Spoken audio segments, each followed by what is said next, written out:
Tonight on Frontline. Salmonella sickens and kills more of us than any other foodborne pathogen. About 1 in 4 pieces of raw chicken carry salmonella. The strains of salmonella that are showing up on these chickens are tougher, stronger, and many of them are antibiotic resistant. Is there enough on this plate to make one person sick? There's enough to make thousands of people sick. So these are all Salmonella Heidelberg cases. Correspondent David Hoffman investigates the largest salmonella outbreak from poultry in history. We wondered, where does this stop? Examining the failure to keep the meat supply safe. Has the inspection process kept pace with the times? No, it hasn't. And raising questions about why more isn't being done to protect consumers. So is the problem here just that Foster Farms wouldn't recall? Or? We didn't ask them to recall. If they would have instituted a recall, my son would have never gotten sick. Tonight, Frontline investigates the trouble with chicken.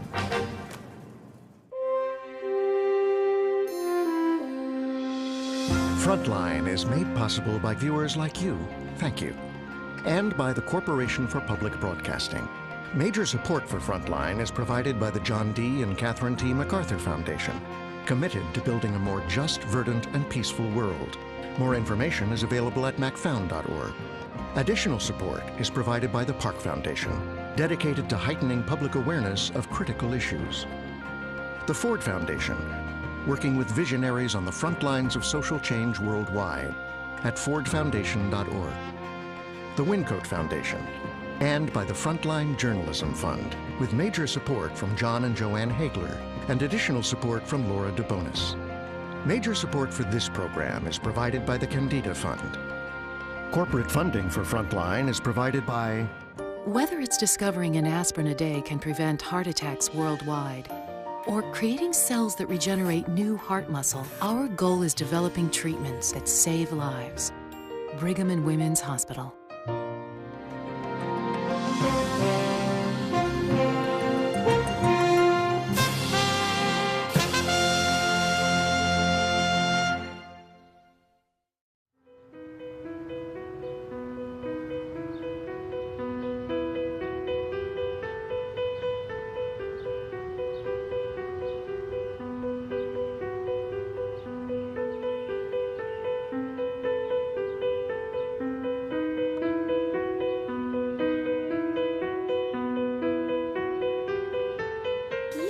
Crawl for Mama?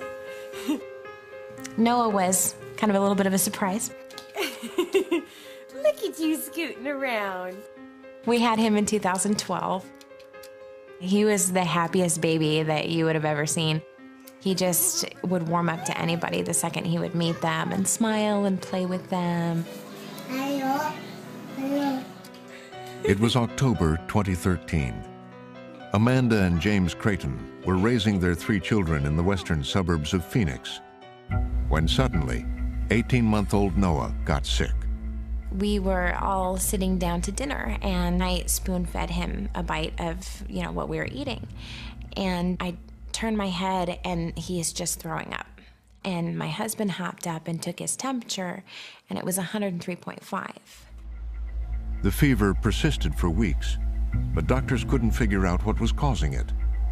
He gradually started being less friendly, and he gradually started being more lethargic. This is not my son. And there's something really wrong. They thought it might be related to salmonella poisoning his grandmother had gotten 1 week earlier. I had asked, could this be salmonella? And they said, absolutely not. He would have bloody diarrhea if he had salmonella. He would have diarrhea, he would be vomiting. They took Noah to the local hospital for more extensive testing. We put the baby through so many tests, blood tests, catheter, and it's frustrating putting a very young child through that and still not having answers. They had to take him in for this MRI. This new surgeon takes a look at the MRI, and he said, this is an abscess, and it's growing. We'll have to do a craniotomy, where they cut his scalp from one ear almost all the way over to the other. And they take a piece of his skull out. It was surreal, just completely out of control. The surgery lasted nearly 4 hours. When Noah first came back to the room, you know, it was scary. I mean, he was in a coma. Days later, doctors finally explained the mystery behind his brain infection. They said, this is Salmonella Heidelberg. And he said that, you know, it doesn't usually happen that they get brain abscesses from Salmonella Heidelberg, but Salmonella is a very virulent bacteria. And when you have a young child with, you know, his immune system is not developed as somebody else's, it will seed in his brain. And he said that it's because of how strong the bacteria is.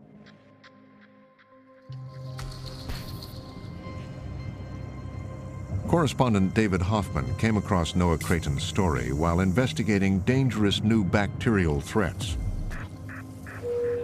Over the last 3 years, we've reported on deadly infections at the nation's most prestigious hospitals. Could you give me just a tube fixator for... The rise of antibiotic resistance. Resistant, resistant, Both in humans and in animals. And now, a common bacteria that has become dangerous in new ways. Salmonella. Is there enough on this plate to make one person sick? There's enough to make thousands of people sick. Many kinds of salmonella are harmless, but some, like the one that sickened Noah Creighton, are becoming more severe and difficult to treat. Salmonella causes more hospitalizations and deaths than any other foodborne illness.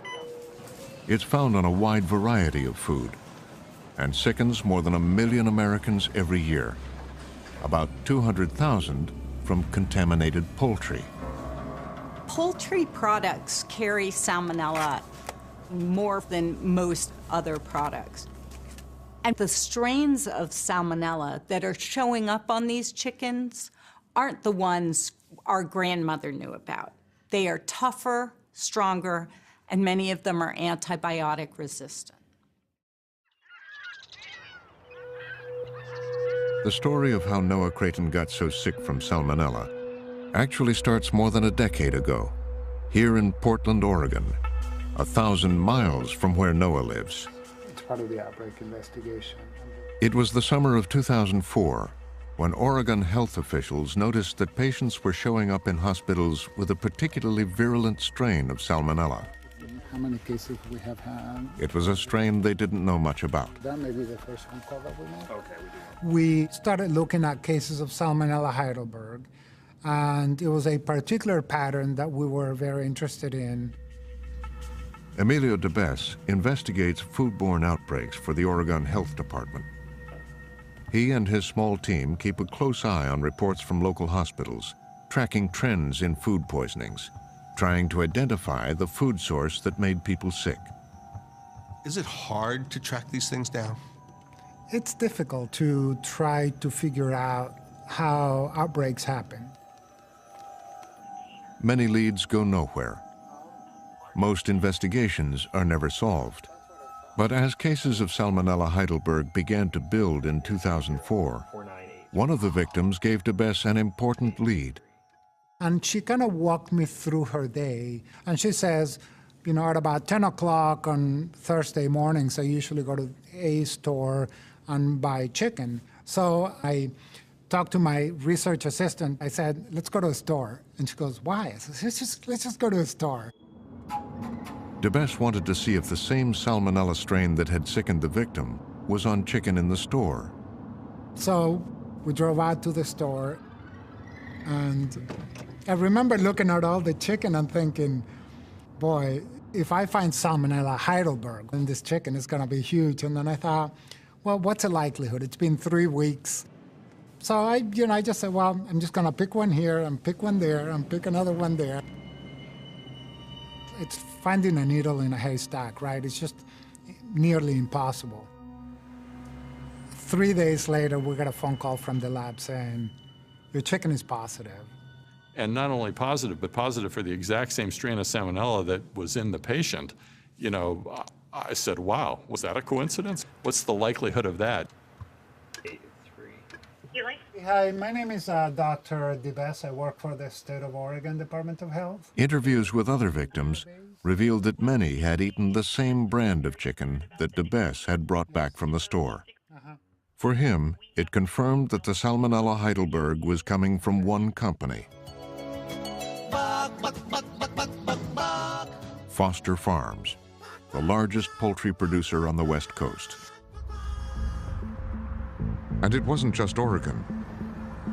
Health officials in Washington state were also seeing a significant jump in cases of Salmonella Heidelberg that they traced back to Foster Farms.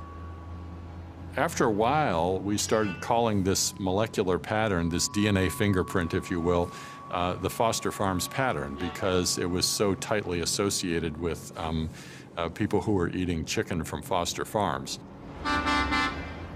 The illnesses were more serious than just the usual food poisoning. People were being hospitalized. Salmonella Heidelberg is more commonly found in blood than many of the other Salmonella serotypes, so probably has more propensity to invade through the intestine and get into the body and do more damage. That summer, a man in his 60s was stricken by Heidelberg and died. I think we knew that it was serious, one, because a person had died of the disease, and then Washington was seeing so many cases. It became, quickly fast-tracked into something really huge. With the outbreak growing, DeBess called Foster Farms officials to a meeting in January 2005. It was somewhat of a tense meeting. We actually had proof that the chicken had actually come from a Foster Farm plant in Kelso, Washington. And so our expectation was for them to obviously argue about it, but come to a consensus and correct whatever needed to be corrected, and they wouldn't agree to that. In their minds, nothing was wrong with it. Despite repeated requests, Foster Farms would not speak to us. But DeBess says that at the time, the company told him it had done its own testing, using its own methods, and had gotten different results. We were using the CDC method of DNA fingerprint testing. And this is a very standard method used all around the world and certainly around the United States. Yes. And the person that Foster Farm had actually hired was using a different method. So they did not believe their chicken was the cause of an outbreak. DeBess turned to federal meat inspectors to intervene. And they agreed with him that Foster Farms was responsible for the outbreak that sickened 46 and killed 1. Under pressure, the company agreed to reduce the levels of salmonella at their Kelso plant. And for a while it worked. By the spring of 2005, DeBess and his team were seeing fewer illnesses from Salmonella Heidelberg. The outbreak was over. The outbreak was almost over. Foster Farms chicken gets to the store in 48 hours or less. Foster Farms has built its reputation on healthy, wholesome chicken, with an ad campaign that emphasizes freshness. You know if this flight is less than 48 hours? California grown and delivered fresh within 48 hours. Foster Farms, always natural, always fresh. What started as a backyard turkey farm in 1939 has become a $2 billion industrial operation where the company controls virtually all aspects of the business, from the hatcheries to the chicken in the package. This kind of growth and consolidation has been common throughout the poultry industry.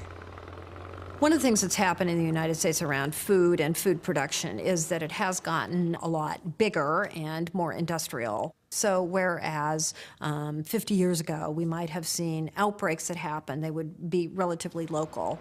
Now when we see outbreaks, we often see cases that are in many, many different states. So I think not only the scale of production, but the scale of distribution has meant that if some product is contaminated, it has the potential for affecting much broader number of people in a much broader geographic area. The dangers of widespread meat contamination were first brought home to consumers and regulators in 1993. This is King 5 News, live at 6:30. Good evening again. Another child has died of E. coli poisoning. Major medical catastrophe, this E. coli outbreak. A bacteria called E. coli 0157 had sickened more than 700 people across the West. Most of the victims ate undercooked, contaminated hamburgers from Jack in the Box. 4 are in critical condition. 10 are hooked up to kidney dialysis machines. Every day, a small child fights to live. It really was a war zone here. And I think Jack in the Box was that crisis moment for the public, realizing that this quintessential American meal, the hamburger, could kill kids. The legal battles have just begun. Bill Marler became the lead attorney in the case against Jack in the Box. 4 children died. A small white casket carried the 17-month-old child. And they died really, this is not like an easy death. I mean, when these children die, they usually die of their bowel perforates, they die of strokes, they die of heart attacks. It was a watershed moment. The crisis had exposed gaping holes in the meat safety system. The U.S. Department of Agriculture, which oversees meat safety, had failed to keep deadly strains of bacteria, like E. coli 0157, from reaching consumers. That was a seminal event for the agency. We realized that the most important food safety issue was not what we could see with our eyes, but what existed invisibly to the naked eye, and that is bacteria. The disaster spawned a major overhaul of the meat safety system, and USDA banned E. coli 0157 from raw ground beef by declaring it an adulterant. It means that from here on out, there's zero tolerance for E. coli 0157H7 in hamburger. If it sickens somebody, you have to recall the product. That was something that the agency had never done before because bacteria were considered to be a natural occurring part of any animal that came in to be slaughtered. Despite opposition from meat companies who said the change would be too costly and couldn't be done, over the next 2 decades, illnesses from E. coli 0157 dropped dramatically. But E. coli 0157 wasn't the only deadly bacteria found in meat. Salmonella sickens and kills more of us than any other foodborne pathogen. And over the last 20 years, I've represented dozens and dozens of families who've lost loved ones from salmonella contamination. After Jack in the Box, the USDA began testing for salmonella in slaughterhouses and set new limits on how much would be allowed. But unlike E. coli 0157, USDA didn't declare salmonella an adulterant and ban it. They believed that question had been settled in court in 1974. And in that decision, the American Public Health Association wanted salmonella to be considered an adulterant. And the USDA and the beef industry together said no. And this is actually from the court decision, that housewives will take care of it. They know what they're doing by cooking it properly and handling it properly. It's the consumer's problem. But that assumption would prove perilous. Salmonella can easily spread and get people sick when raw poultry is being handled. Over the past 15 years, salmonella outbreaks linked to poultry have become an increasing public health concern.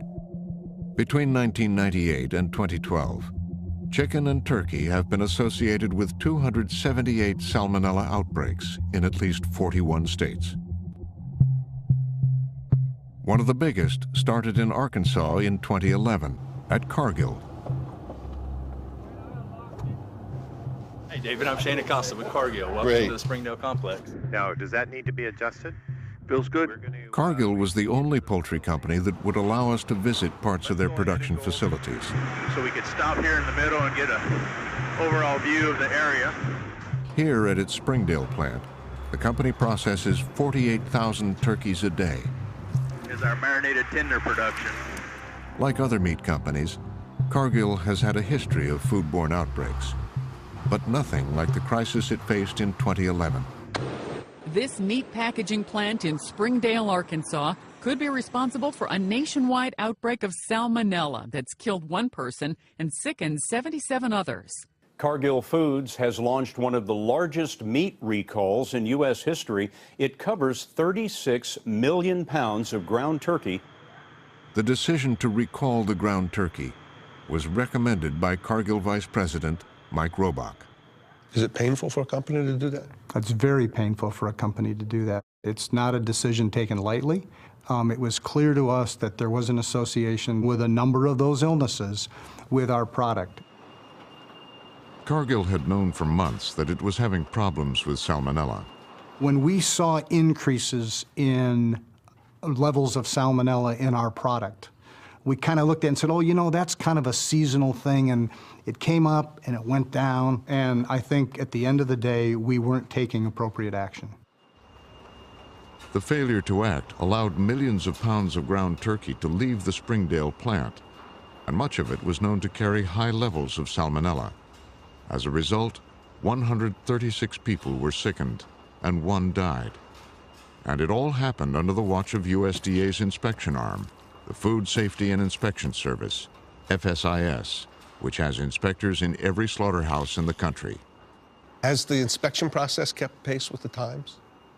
No, it hasn't. I mean, you know, we have inspectors that are doing the same thing they've been doing for years and years and years before Jack in the Box, looking for abscesses, bruises or bones. Bruises, bones, some quality issues. Something you can see. So something that you can see. So it's kind of like they sniff, they smell, and they look. That is not the modern way for us to be applying what we know from a scientific standpoint to providing good oversight. Most inspectors aren't looking for bacterial threats like salmonella. That's because USDA's inspection practices were set by law over 100 years ago. You go back to the days of the jungle and Upton Sinclair and Teddy Roosevelt creating USDA's oversight responsibility for meat and poultry inspection. The focus was then really getting diseased animals out of slaughterhouses. We don't have that problem today. We didn't have that problem when this occurred. We'll walk all the way down to the end where you'll actually see product entering the chiller. Companies like Cargill do take steps to reduce salmonella during processing. These cold water baths also contain our intervention, a dilute solution of paracetic acid, the same acetic acid that you would find in vinegar. After the baths, FSIS inspectors occasionally test for salmonella. They have limits, or standards, on the number of birds that can be found with it. But some salmonella still gets into the marketplace. When I first started in the poultry industry, sometimes 70% of the carcasses would be positive for salmonella. We've driven that number down to where now we're less than 10%. So you look at a huge decrease in the prevalence of salmonella in poultry without a corresponding decrease in human salmonellosis. Salmonella levels are going down. Human illness is not. It doesn't take a genius to understand that if this is going down and this is not, this must be the wrong standard. The problem with the standards is that USDA's testing is sporadic and unreliable. Inspectors test less than 1 bird a day, even in plants that process hundreds of thousands daily. What's more, the testing doesn't measure the amount of salmonella found or differentiate between innocuous and dangerous types, like Heidelberg. A company can meet the salmonella performance standards, and their product can still be responsible for causing an outbreak of foodborne illness. That's exactly what Cargill realized during the 2011 outbreak. The whole time we were in compliance with the USDA performance standard. So we were meeting USDA requirements. You were meeting that. We were meeting it. We were meeting it. So what does that tell you about the performance standards? That it has been ineffective and it's time to change it. Is it broken? It never worked. But the inspection process wasn't the only weakness in the system. Once the salmonella-tainted poultry had left the plant and started making people sick, the USDA had very little authority to get the meat off the market. The fact that Cargill did recall the product, they didn't have to. They didn't have to. Since salmonella is not an adulterant, there was no authority for the USDA to pull that product. Unable to order a recall, the government had to rely on the goodwill of Cargill to pull their tainted ground turkey. For us, it was the right thing to do. Make people aware, let's get it off the market, let's get the problem fixed, and let's move on. Cargill overhauled its salmonella controls, and within 4 months, the government declared the outbreak over. But the threat of Salmonella Heidelberg wasn't gone. By 2012, back in Oregon, state health officials were seeing a familiar pattern. Our attitude was one of, here it comes again. The Salmonella Heidelberg was back. Historically, it would be 2 to 3 years and then again, and 2 to 3 years it would be then again. So were we expecting it? In the back of our minds, we were. The contamination was traced to 2 Foster Farms plants, including the one in Kelso, Washington, that was linked to the 2004 outbreak. But this time, it was worse. The case counts went way up, higher than anything we'd seen in 2004 or 2009. By August, 35 cases of salmonella poisoning had been officially reported. And if you know anything about disease reporting, you know that most people with salmonella don't go to the doctor. So you can typically multiply any salmonella number that we get by something like 30 to get the true number of cases out there. And there was a new, alarming development. Some of the Heidelberg was resistant to crucial antibiotics. And that makes it much more difficult to treat. And then the virulence of the strain, if people get sick with it, they're more likely to get severe illness, and that severe illness is going to be less susceptible to antibiotics to be treated. That's sort of a double whammy, if you will, that makes it doubly dangerous. That to me was probably that switch, in which I said, there's a bunch of blood infections here. This is not our usual salmonella and a little bit of vomiting and diarrhea. This is more severe. These people are getting hospitalized. Something needs to happen here. By September, the case count hit 65. By January 2013, it was over 120. And cases were showing up in other states, like California. State health officials began pressing FSIS to make Foster Farms clean up the contamination. But it wasn't so simple. FSIS is telling us that we have people in the facility and the company is meeting the targets that we set for them. And that's why, they couldn't take any action. And our response, of course, is, well, I don't know why a product that's meeting your requirements is able to cause so many cases of illness, but these are the facts. Did you ever urge them to take actions such as pushing for a recall? We suggested recalls to them and weren't successful. A 6-month-long outbreak of about 100 cases of salmonella has prompted health officials in Oregon and Washington to warn people about improperly cooked chicken. The State Department of Health says that a, quote, great majority of this strain of salmonella came from Foster. Everyone is being cautious, but there is no recall in place. What you're seeing now is an example of a system that is not working well. And when people don't want to do what we think is a responsible thing, the question is, what are the authorities to compel people to do the right thing? And that's where the breakdown is. By fall of 2013, new strains of Salmonella Heidelberg were hospitalizing scores of victims and spreading from California to more than a dozen other states, like Arizona, where it would eventually sicken Noah Creighton. I had a nurse tell me, when we first realized that he had an abscess, she said, I cannot believe that he's still alive. So there are a lot of papers here. As Noah was recovering from surgery, his parents got the DNA test results showing where the salmonella had come from. The S. Heidelberg outbreak associated to Foster Farms chicken. Once again, it was Foster Farms.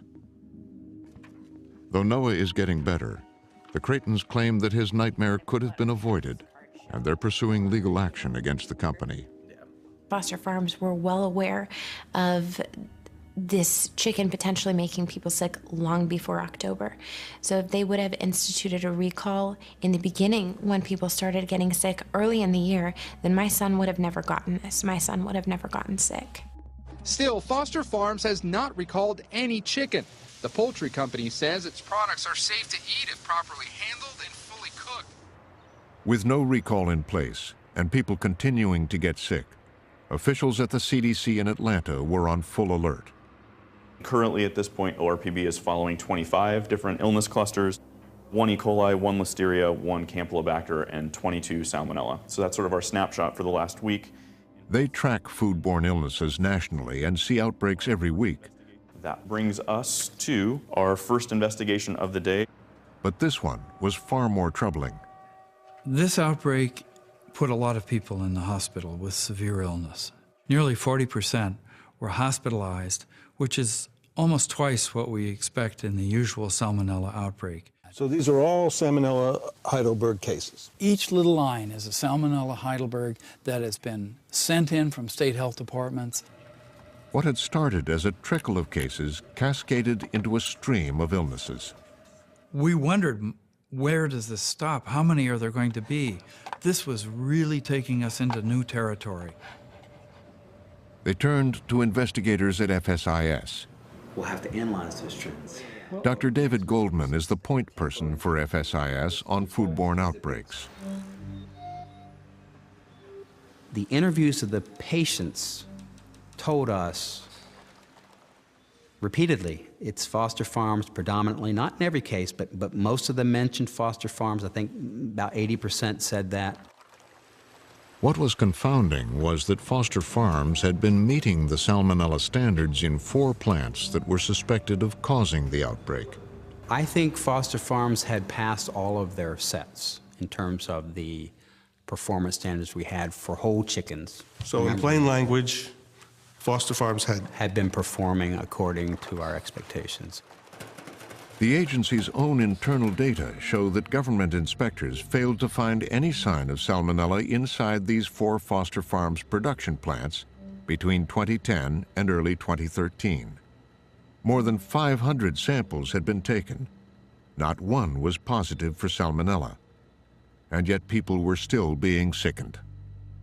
At the time outbreaks are happening, there was an outbreak in 2012 in Oregon and Washington. Right. A big outbreak starts in 2013. Right. Do you think that there was really no Salmonella for 3 years before that? I think what we learned in this particular outbreak is that it's not detectable, perhaps at the time we test, or, given the concerns about or the questions about techniques. There was another reason FSIS hadn't found Salmonella. They had been looking in the wrong place. When we were talking to sick people, we were asking them, what kind of chicken did you eat? Where did you buy it? And what was it? Was it a whole carcass? Was it thighs or breasts? Why is that important? Most of the regulatory attention and most of the industry attention has been focused on reducing contamination in the whole chicken carcasses. But there's been little attention focused on chicken parts.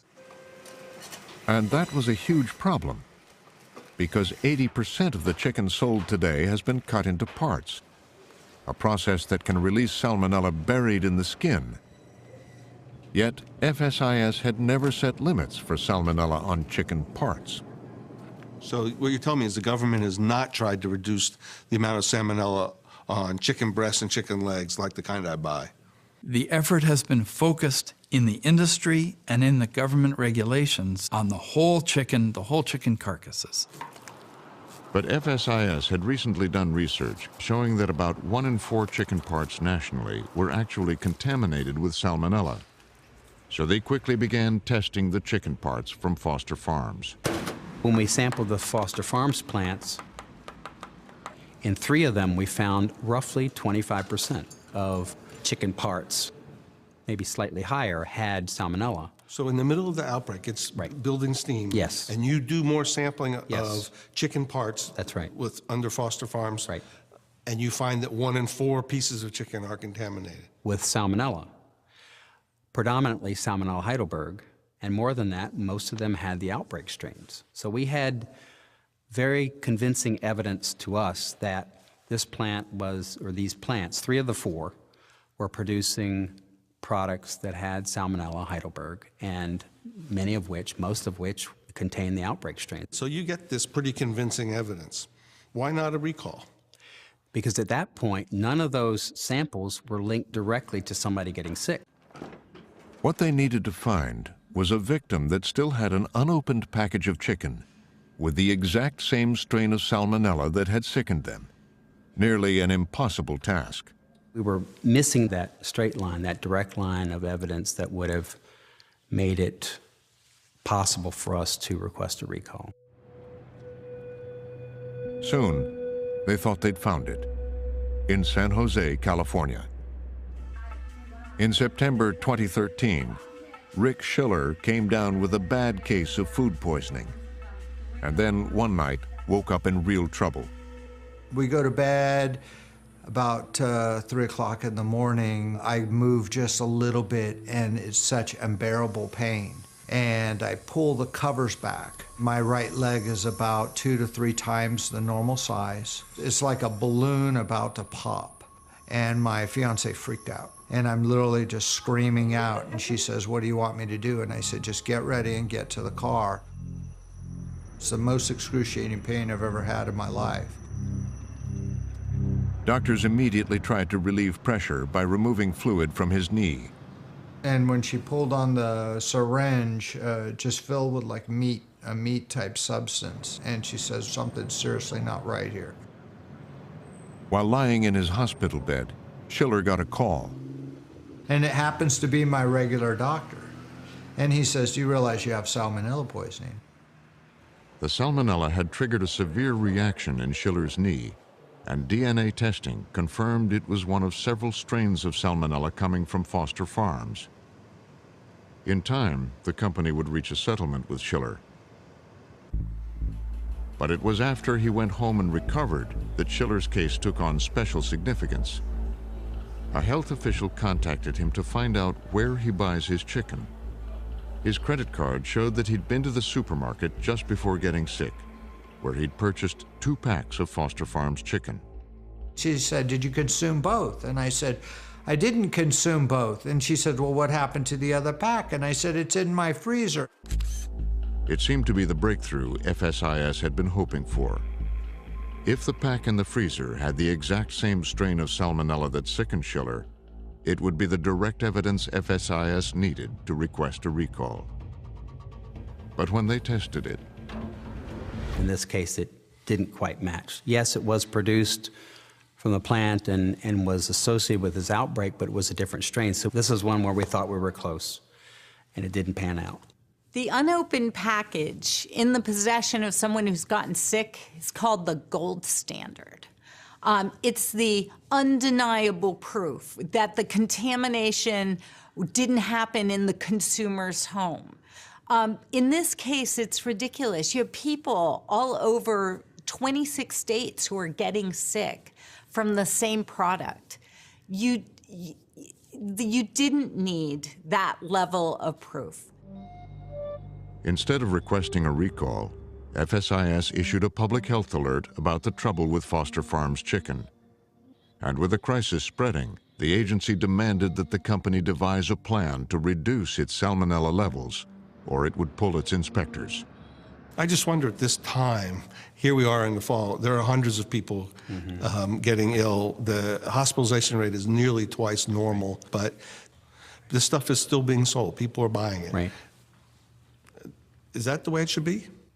We believe we took the strongest action we can take. They have to respond to our notice that we're going to withdraw inspectors. You're going to have to shut down your operations. And they presented to us a plan, and the agency looked at it and said, it looks like they can control salmonella if they implement all these things. If I'm clear, you did not cause any withdrawal of product That's from right. the food chain, We from did commerce. not. We did not. which is part of your charge, right, is to keep this stuff from getting out there. That's right. And you didn't because you were still pursuing that match. That's right. But then, an unexpected development. For now, no operations at this Foster Farms plant, with the USDA shutting down the 250,000 square foot facility in Livingston. 10 months after the outbreak in California had started, FSIS finally shut down a Foster Farms plant, but not because of salmonella. It's closed this morning because of a cockroach infestation. A lot of customers are understandably worried, and so they have closed it down. Why cockroaches and not salmonella? Why close a plant over cockroaches? Cockroaches, infestations of any pest, can bring in pathogens, salmonella, or other things that could contaminate the environment, could contaminate products. It just sort of shows how ineffectual they are. Because salmonella kills people. Salmonella sickens people. Salmonella puts them in the hospital. Cockroaches are kind of gross, but I've never seen a salmonella outbreak that's ever been definitively linked to cockroaches. Although Foster Farms would not speak to us, it issued a statement saying that it regrets any illness that may have been associated with its products.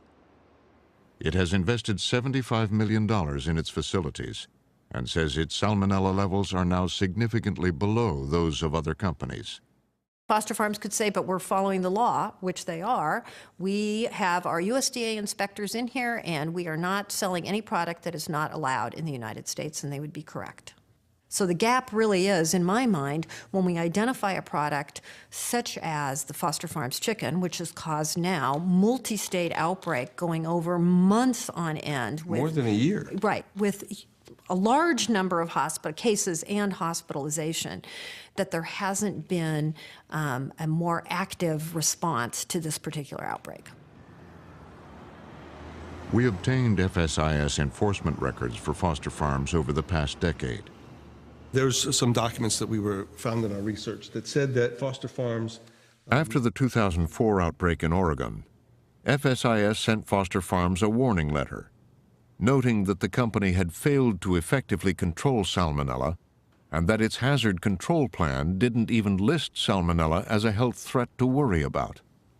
Salmonella, a hazard not reasonably likely to occur, is what Foster Farms wrote in their plan. How can that be? It shouldn't be. They should have accounted for it, and they should have done something more than what they did. The records show that Foster Farms itself was aware of a dramatic increase in Salmonella Heidelberg back in 2004. I guess the question comes up looking at all this. Where was the agency? Well, I think, again, I'll try to answer this. If they had an outbreak in 2004, we had that letter that you just read, and it says, we expect you to make some changes, and then you have another outbreak 5 years later. Right. And so then we have to ask ourselves, we all have to ask ourselves, did they do enough? Did they do enough? I'm asking you. If they had another outbreak at Salmonella Heidelberg, then I don't think they did enough. And what are the consequences of that? The consequences were probably more letters like that and more expectations on the part of the agency that they make some changes. But the 2013 letter uses the exact same language of deficiency as the 2004 letter. So what that suggests to me is that we recommended that they look at Salmonella and Salmonella Heidelberg in particular as a hazard reasonably likely to occur, account for that in their food safety system, and they did not. And is there some punishment for that? Is there some action? There's no specific action that I'm aware of. Responsibility for overseeing meat safety ultimately rests with the Secretary of Agriculture, the former governor of Iowa, Tom Vilsack. Well, Mr. Secretary, I still don't understand what happened with Foster Farms. This outbreak went on for a year, over 600 people. And I mean, I just wondered, were you standing here in Washington saying, my goodness, what's going on? Why didn't you just say, we have a problem, we should shut it down? Shutting Foster Farms down wouldn't necessarily have prevented any of those hospitalizations or illnesses because the product that caused those illnesses had already entered the stream of commerce. But in terms of being able to recall the product, well, we certainly would have if we'd had definitive proof of the specific product that was causing the illness. That definitive proof is necessary in order to meet the legal burdens that are required in order to make sure that a court doesn't overturn it. Vilsack says that trying to take stronger action would likely be blocked by the courts, and he points to a 2001 case where the agency was prevented from shutting down a meat plant with high levels of salmonella. The reason? Salmonella is not considered an adulterant. Thank you, Mr. Chairman. Last year, with more severe strains of salmonella emerging, Congresswoman Rosa DeLauro questioned Secretary Vilsack about the problem. Why does USDA refuse to consider multiple-resistant salmonella as an adulterant, the same way we do as E. coli 1057H7? We attempted to do what you're asking us to do relative to salmonella and adulterants, and we were basically told by the court that we did not have the authority or the jurisdiction to do that. I asked Secretary Vilsack in a hearing when he said they didn't have the authority in the hearing. I looked directly at him and he said, well, ask for the authority. Ask us for the authority. Well, we've attempted to exercise the authority, and courts have basically told us can't do it. Ask us for the authority. Well, I'm serious. I didn't realize. We have legislation here we can deal with these issues. Ask for the authority. Thank you, Mr. Chairman. Thank you, Mr. Secretary. Did the Obama administration ask for more authority? No. Why not? I still believe that this is a question of the industry. It's a very powerful industry, and I believe they have a very strong lobbying effort that that USDA is not willing to buck. But the administration points the blame at Congress, which over the years has been unwilling to give USDA more authority. If Congress wants to give us additional power and direction, fair enough. But at this point in time, I have to live with the rules that we have. Have you asked for more authority? Well, right now, our focus has been primarily on making sure that our regulatory systems are what they need to be. Recently, USDA began requiring companies to recognize salmonella as a likely hazard and proposed salmonella standards on chicken parts. But that doesn't give USDA any more legal authority. That means if a company is producing chicken with salmonella rates much higher than what's allowed under these performance standards, they can continue to operate and they can continue to sell that chicken. We wanted to speak to the National Chicken Council, the industry's main lobbying group, but they declined repeated requests for an interview. The group and many companies have long opposed tighter regulations and efforts to ban any types of salmonella as adulterants. Well, I don't believe that salmonella rises to the level of an adulterant. I don't believe that the mere presence of salmonella, causes a food safety hazard the way the presence of E. coli 0157 does. Even these more dangerous types of salmonella? Even the ones that are more prevalently found in human illness, I don't believe that they rise to that level. Let's make no mistake about what's going on here. It is the failure of FSIS to think about themselves as a public health entity. They choose not to go to Congress and ask for authority, for recall authority, and they choose not to do the basic scientific work that they need to justify calling salmonella an adulterant so they can withstand a court challenge from the industry. That's the failure here. That leaves the burden on consumers to handle and prepare poultry as carefully as possible. I use a meat thermometer when I cook my meat. I use all of the food safety measures. I use antibacterial wipes. Last May, as the Foster Farms salmonella outbreak entered its 15th month, Jennifer Robinson was cooking chicken for her family the way she often does. Say I have the raw chicken on my cutting board. I'll put it into the frying pan, and then I will take everything, put it in the sink, wash it with antibacterial, take the antibacterial wipes, wipe down the countertop, wash my hands with that antibacterial soap. I'm extremely careful. But days later, despite all the precautions, her son AJ landed in the hospital with a bloodstream infection.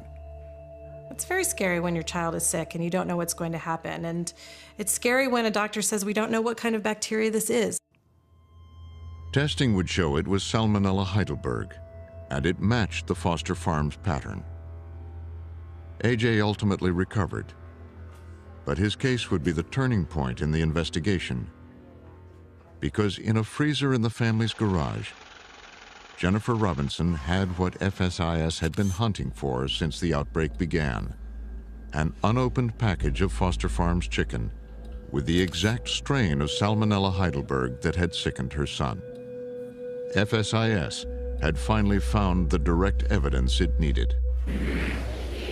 California's Foster Farms is recalling 170 chicken products. At that point, and immediately at that point, the recall was issued, because then you had the specific proof that you needed to be able to say specifically this product needs to come back. A decade after health officials first found Salmonella Heidelberg problems at Foster Farms, USDA finally asked the company to recall some of the chicken it had sold. The company agreed, but insisted that its responsibility for the outbreak was limited. Foster Farms says only one illness was definitively traced to its chicken, but that it's voluntarily expanding the recall to all products packaged in that period in the fullest interest of food safety. In the end, the CDC says, the Foster Farms outbreak was the largest from chicken in history, spreading to 29 states and sickening 634 people. And this was just one of a dozen Salmonella outbreaks associated with poultry in 2013 alone. Since this has happened, some things have come to my attention that are frightening for a mom. So, for example, it doesn't seem like our governmental regulators have much enforcement power over things like this. If Foster Farms is able to say, no, we don't want to recall because we don't have any hard evidence, then we don't have laws that are protecting us. Even though chicken is causing people to become ill, government is allowing Salmonella and Salmonella Heidelberg to be just part of the chicken equation. And until they just come to grips with the fact there isn't an acceptable level of Salmonella, it's going to remain this way for the foreseeable future.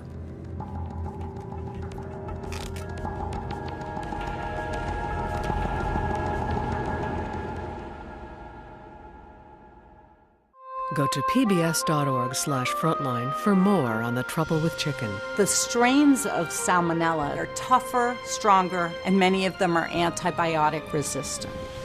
And check out more on the Jack in the Box E. coli outbreak from our partners at Retro Report.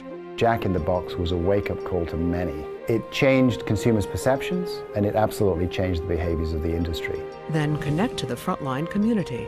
Tell us what you think on Facebook and on Twitter. And sign up for our newsletter at pbs.org/frontline.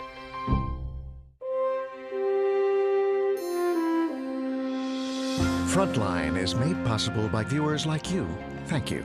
And by the Corporation for Public Broadcasting. Major support for Frontline is provided by the John D. and Catherine T. MacArthur Foundation, committed to building a more just, verdant, and peaceful world. More information is available at macfound.org. Additional support is provided by the Park Foundation, dedicated to heightening public awareness of critical issues. The Ford Foundation, working with visionaries on the front lines of social change worldwide at fordfoundation.org.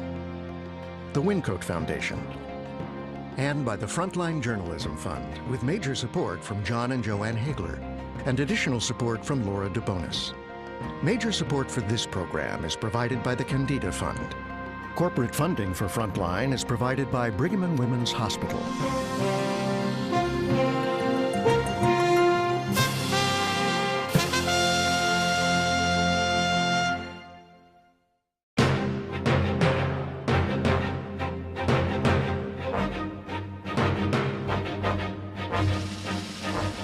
For more on this and other Frontline programs, visit our website at pbs.org/frontline.